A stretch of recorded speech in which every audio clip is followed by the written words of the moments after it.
Want to know how to let cursor create a documentation for this code? Well, no worries. So documentation can be tiring both for developers in order to create it.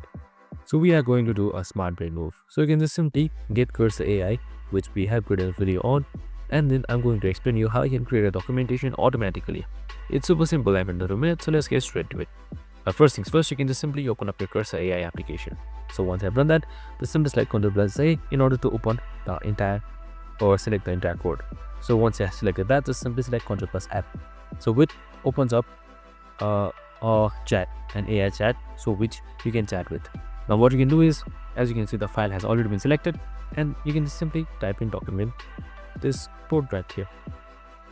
And once that is done, it should load and it should pan it smooth and it should create a documentation in a while. And that's it. Super simple and easy.